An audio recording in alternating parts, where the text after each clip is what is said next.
Welcome back to the continuation of the episode. When Adam deceived Hawwa, she gave birth to Qabil and his twin sister Qalima.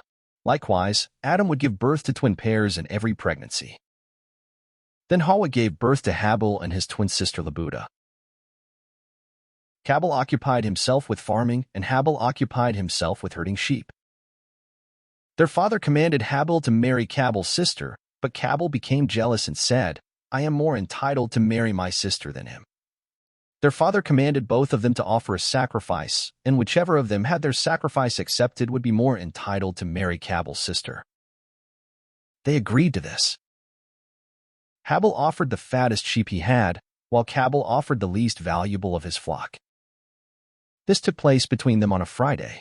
The fire came and took Habil's sheep as a sacrifice, while it did not accept Qabil's sacrifice. This angered him, and he resolved to kill his brother after they had left Mina. As he contemplated how to kill him, Iblis, may Allah curse him, appeared to him in the form of a human and showed him how to kill by using a bird and smashing its head with a stone. Qabil followed this method and killed Habil. He carried his body until it disappeared from his sight.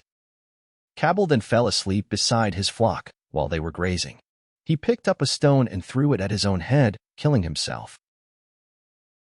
He became one of the remorseful.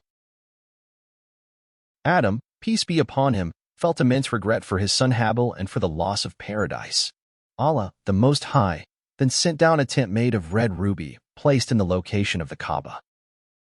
230 years after Adam's descent, he was blessed with a son named Shith, who was a gift from Allah and his twin. According to historical accounts, it is said that Adam had 120 pregnancies. Adam, peace be upon him, was commanded by Allah to write the divine scriptures, taught all languages, and possessed knowledge of the names that subdued jinn and demons.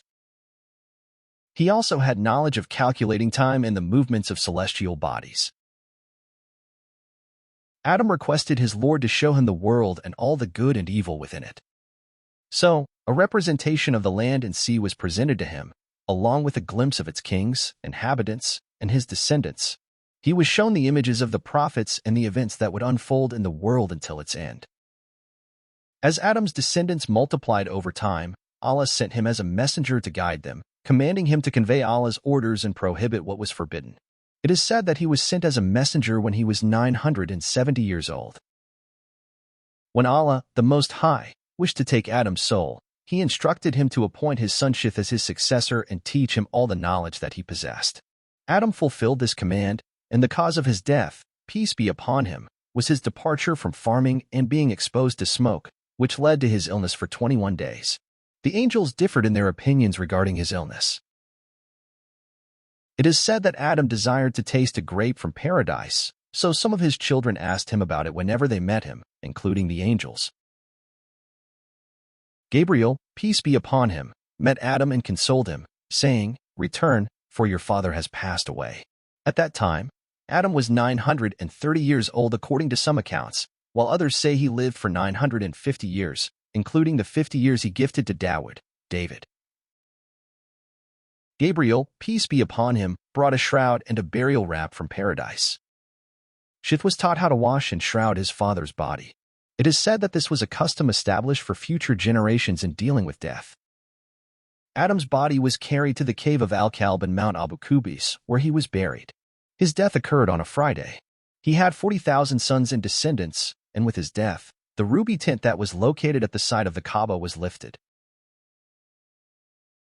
Hawwa, Eve, mourned his death intensely and lived for one more year before she passed away, peace be upon them both.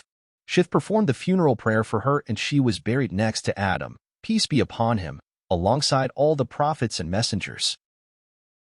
Thank you for your attentive listening. I hope you enjoyed it. See you in the next episode.